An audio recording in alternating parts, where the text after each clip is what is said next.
FarmRPG, Belogan here. We have a lot of new updates and a lot of new content to discuss today. I'm going to break this up into two videos. And for this one, we're going to start off by talking about some of the changes to economics that have happened recently. We're going to start off by talking about Orchard Land 1 and 2 that have been made available in the farm supply perk list.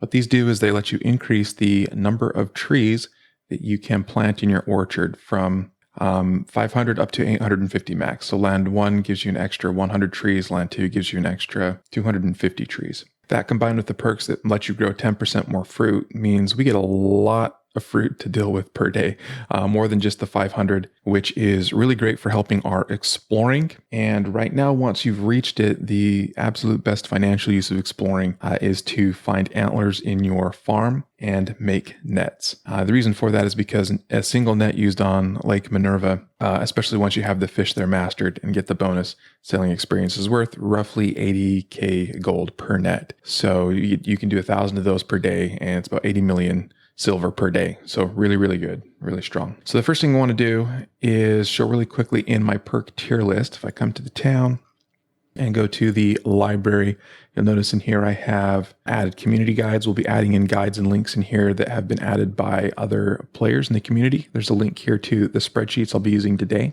But if you look at the perk tier list by Belogan, I've included those orchard perks down here. Now I put them in as tier 3.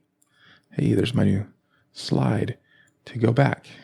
I put these in as tier 3 simply because they're very late game, but they're very, very strong perks financially once you can take advantage of them. But it's a lot of silver to get to the point where even up to 500 of each type of tree, your apple, orange, and lemon trees. And so that's why I put these here, not because they aren't more important than some of the other perks, but because you won't need them until much, much later in the game. But then when you do need them, they're incredibly nice. So let's do a quick analysis here. I'm going to come back to that tab in a moment. I've listed here the number of trees that you can upgrade and the upgrade cost. Again, I'm using this instead of the integration calculator all the way out up to 850 trees. And then I calculated the total cost of silver to grow all of these, or to plant all of these trees. So from 0 to 500 trees is 128 million roughly silver per tree type. And then to go from 500 to 600 is 55 million. And then to go from 600 to 850 is another 880 million. You add those together, multiply them by the 3 types of trees, and you're looking just under 710 million silver investment to grow your orchard. So if you aren't at the point where you're looking at nearly $1 billion in the bank, this is a ways off for you to take advantage of. So quick question is, how long would it take to recuperate that cost if we're using this strictly for making nets on Minerva? So we made some quick assumptions to kind of figure that out. Total, we've got an extra 385 fruit per day of each tree.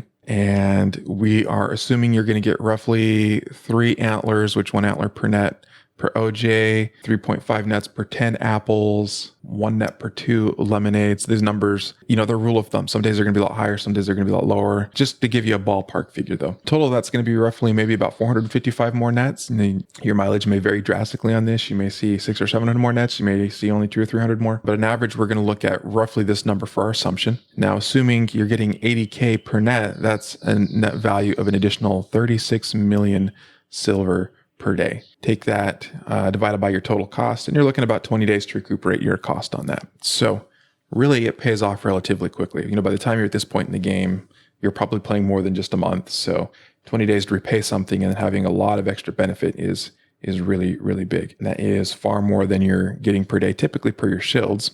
If you come back to our old sawmill, we were assuming, at 800 boards per day, we were making roughly 20 million silver if you could capitalize all of that per day. So much, much bigger numbers for fishing with nets on Lake Minerva. I'm finding typically using all of my stamina items if I can do that. If I don't need to use some to go make glass, I can get about 1,500 to 1,700 nets per day. So probably a higher number than what I'm showing here. And that's making 100 million to 150 million a day. And I'm not spending all my nets on that, but it's one possibility, a possibility that happens sometimes. All right, another really cool thing that just happened, if we come and look at another perk that was added, is in Farm Supply, there's a perk that doubles the speed of your auto crafting. This is called Sturdy Gears. This is an expensive one as well. This is 100 gold to unlock. So land one, if I look here, it's 50 gold, and this one was 125 gold. And Sturdy Gears is 100 gold. So these are kind of expensive to unlock. But Sturdy Gears, I absolutely love. With the double crafting speed of Auto Crafter, it has a huge impact on my sturdy shield production. So basically every 60 minutes, instead of making 60 units, you make 120 units. What that means is with my sawmill, I better harvest some tomatoes, looking for a new super rare here. So my sawmill, I have pumping out 800 boards per hour. I could go a lot higher than that, but that's where I'm at. That equates to 200 boards an hour. When I have my auto duplicator in there, that gives me roughly 20% on that. That's, about 220 to 240 roughly planks that's going to shoot out, making those boards. Those numbers fit in really nicely where I can just use 4 auto crafter slots and handle all of my boards and all of my sturdy shields every hour. So I just go buy my nails and my iron, throw my boards, and then throw all my planks with auto crafter, and it handles all of this production with just 4 slots, which frees me up to do everything else I'd like to do. It's really, really nice. Lastly, there were some really cool new items that have been thrown in for manufacturing. One of those is the wooden sword. The wooden sword uses boards and iron and twine. Cool thing about this is all of these items you can get from buildings on your farm, from the ironworks and the hayfield to get everything you'd need, and the sawmill to make boards, iron, and twine. And the selling price is really good. It's $1,750 per board. Keep in mind our sturdy shields use 4 boards, so although they have a higher selling price, these actually make more silver per board. In practice, what I'm finding is 2 things with this. One, it's a lot more clicking to generate all of these, so I couldn't just throw it in my auto crafter and keep up with my board production. Also, I tend to run out of twine. My hayfield is pumping out 1,200 straw per hour. And then I've got 600 wood coming out of my sawmill, so I can make 600 twine an hour, but that can't keep up with my board production. So because of those 2 things, I make these, but I don't make them regularly. I kind of do them on the side when I'm not using my twine for nets. Also, it uses 4 twine, so that's kind of a high number. 4 twine, 1 more, and you've got a net that makes you 80k silver. So you can see that's actually a better use of your twine per se. But you're limited by antlers and how many nets you can make. So if you aren't using your twine towards making nets, throwing them in towards wooden swords is a really good alternative. The other item is a sturdy sword, and these are really cool because they don't use boards. They're not limited to that. They are going to use iron, leather, mushrooms, and steel. So the iron you can get from ironworks. The rest of this, though, and the downside is these are all items you have to explore for. So to make steel, you need your carbon spheres and glass spheres that you're going to get from exploring. And that's really going to be the biggest limiting factor on those.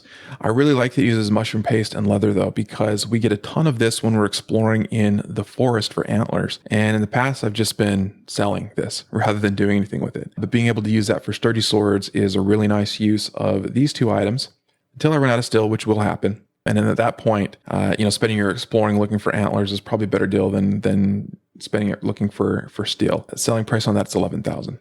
So the question always comes up, is this the new sturdy shield? Does this replace sturdy shield? So did a little bit of analytics just to show my thoughts on it. I put together a simple chart of the item. Doesn't need exploring. Sturdy shields and wooden swords do not. Wow, I'm spelling great on here, huh? Whereas, and I looked at magnifying glasses, and sturdy swords do require exploring. And then we looked at the cost of the profit per item. So the cost here, we're assuming you should be 1.6 selling price. Yeah, my eyes are playing tricks on me. 1.6 selling price. Or I might have thrown an item mastery there. I think that was right. Anyway, I pulled this number off my sawmill guide, but basically the assumptions that we're making is that you don't have anything that reduces the cost to craft the item and that you are buying the iron. About these numbers, this one's probably a little bit off. I'm not going to stress about it too much. I think that 1.1 is for the item mastery, which I don't have on these others yet.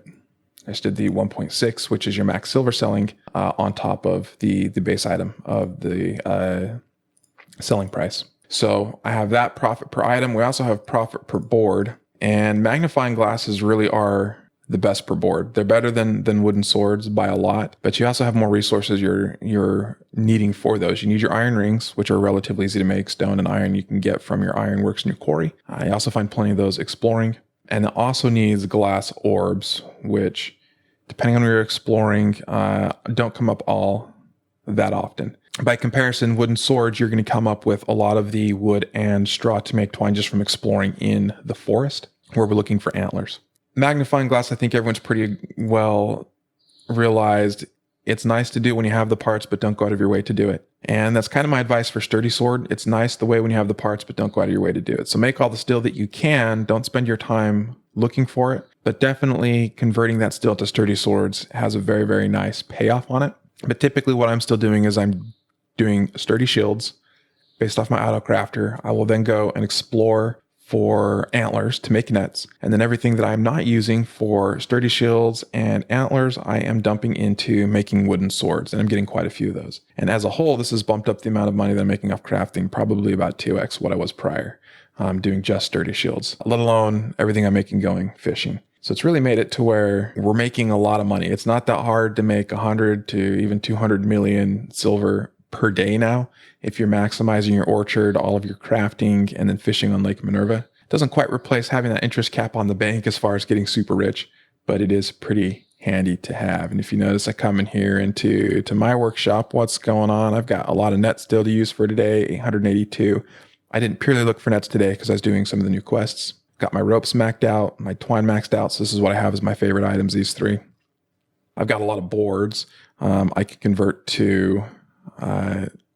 or I've got a lot of wood I can convert to boards. I've also got a lot of boards I'm sitting on. I haven't launched my auto crafter this hour. We're just after the hour here, so I need to do that. I've got a ton of sturdy swords I can make. My limiting factor right now is still leather. I'll have to make more steel at some point, but that's going to be a nice chunk of sturdy swords. And then all of my twine that I've got here, I will probably end up making wooden swords. So you can see how that interaction plays off. So my 800 boards, I'm going to throw in the auto crafter, but I've got a lot of wood I can still come and make boards with. Out of that 600, that'll be, was about 150 boards, and 4 times that'll use up about 600 twine. So a pretty good chunk of my twine that'll involve. And I can kind of continue doing that on quite a bit to make lots of the sturdy or the wooden swords to supplement my shields. All right. So that's some of the new crafting items. Hopefully you find this useful and give you some ideas of ways that you can do this. As always, there's no one right way to play FarmRPG. It's just what you have fun doing and what you like. As always, thanks for watching.